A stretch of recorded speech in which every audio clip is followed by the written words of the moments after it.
Are you good at saying sorry? I don't mean our Canadian, I'm sorry, I'm sorry, I'm sorry. I mean, that's great, keep doing that. But are you good at looking someone in the eye when you've made a mistake and saying to them, I'm sorry?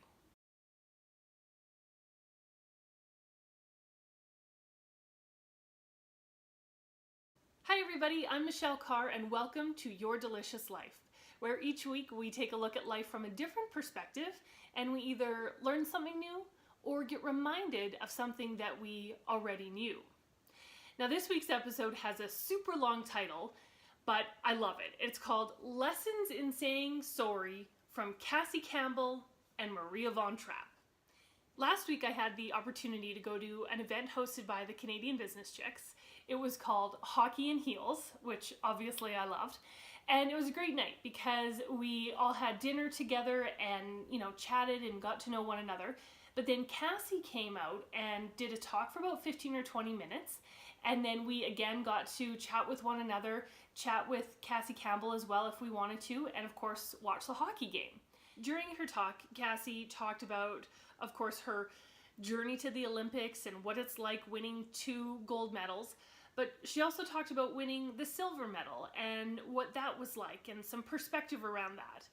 And it was an awesome, awesome talk and lots of great insights, but she also kind of talked about life in general. And one of the topics she covered was communication. And in particular, a part of it that stood out for me was when she said, "Eat your crow when it is young and tender." And I thought it was quite funny. So I LOL'd and then I grabbed my phone and I quickly wrote it down because I really loved what she said in that moment, because it wasn't about just taking responsibility and eating crow, but doing it quickly. And she gave a great example. She said, there are times on the ice when the ref makes a bad call, and as the captain, it was her responsibility to call them out on it and ask questions and challenge the call. And she said, when a ref made a bad call and I skated over and I started to get angry and upset with them, and then they responded and said, "Sorry, I made a bad call." There's nothing left to say. They've acknowledged that they made a mistake, they've apologized for it, and now we just need to move forward. And she used that as an example for eating your crow when it's young and tender, because there are times when we make mistakes, and I think the problem that happens with people, whether it's in business or relationships or parent and child, is that it doesn't get acknowledged right away. So what happens is that mistake or that moment, it's no longer young and tender, it becomes old and hard. And it's a lot harder to get through that than when it is young and tender. So if we own our mistakes when they happen or as close to it as possible, it really makes a huge difference in the overall outcome. And I love the way she put that whole message together in that one sentence: eat your crow when it's young and tender. As I was walking out of the Saddle Dome, I was thinking about, other circumstances where I've heard similar quotes around mistakes or apologizing. And the one that always sticks out for me is, "Face my mistakes without defiance." And that, of course, is from Maria von Trapp. She was not von Trapp at the time. She was a nun at this part of the movie. Wait, are you with me? This is The Sound of Music. Let me catch you up. So The Sound of Music is it is my favorite movie, let's just be honest. And what I love is this one particular part when Maria is leaving the convent to go to the von Trapp household, and she's going to become their governess. And of course she's leaving and she's very weary and scared, but she sings this song called "I Have Confidence." And in that song, she says, "Face my mistakes without defiance." And this resonates with me for a number of reasons. In particular, the first memory I have is my dad. We were driving out to BC. My grandparents lived in BC, so we've done the trip down the Trans-Canada a number of times. And part of this trip always includes a family sing-along of the entire soundtrack of The Sound of Music, and it's awesome, if I can just say so. It's so fun. But I remember this one time, my dad kind of turned around and looked at my sister and I in the back seat and was like, "Did you guys hear that? Face my mistakes without defiance." And I'm sure part of it was a parenting moment in those preteen, teenage years where we were constantly defiant. But it was such a good lesson. And even if I didn't fully appreciate it at the time, just him highlighting that line in the song has always been something that stuck with me. I can still see the highway and the mountain, and I remember it really distinctly. So it sits with me because of that. But what I love about this is that the song is about confidence.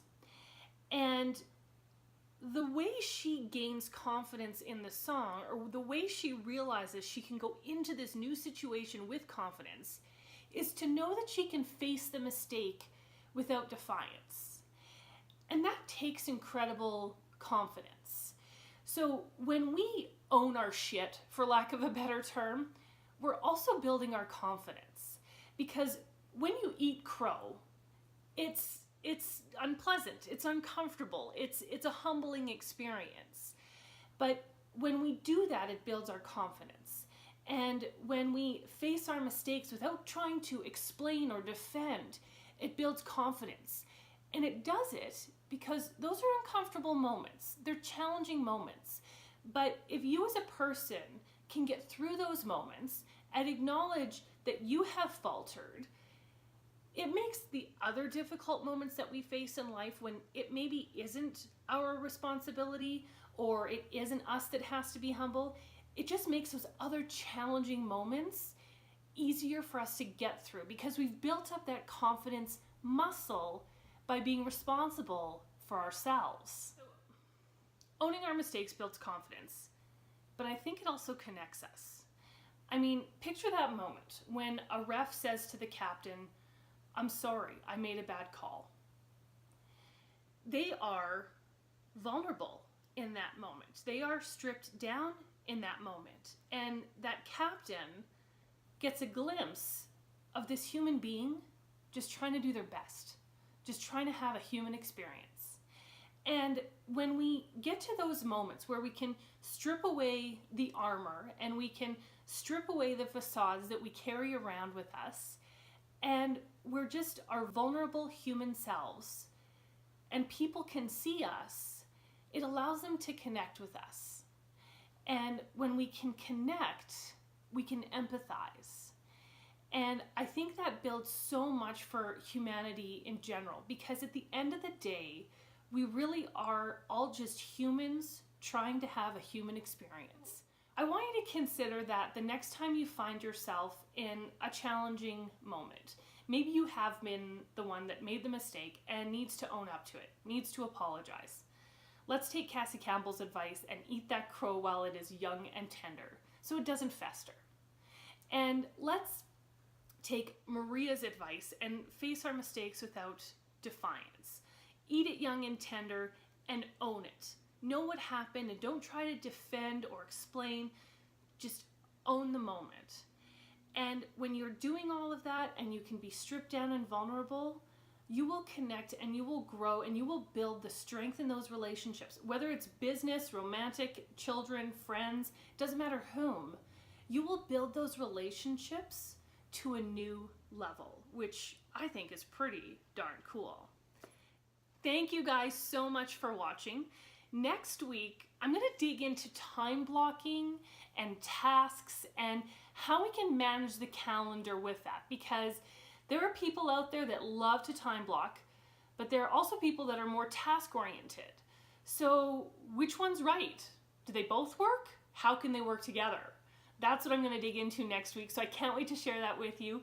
If you're not subscribed to the list, please join. I'd love to have you. You get an email with this video in your inbox every Wednesday morning, and that's it. That's all. No other spammage going on in the email. And if you are subscribed, but you know someone who would love these videos as well, share it with them. Let them know. Bring them into the club. I don't have any special names. I just say join the list. It's just so fun. It's the list. So come and join us and have an incredible week.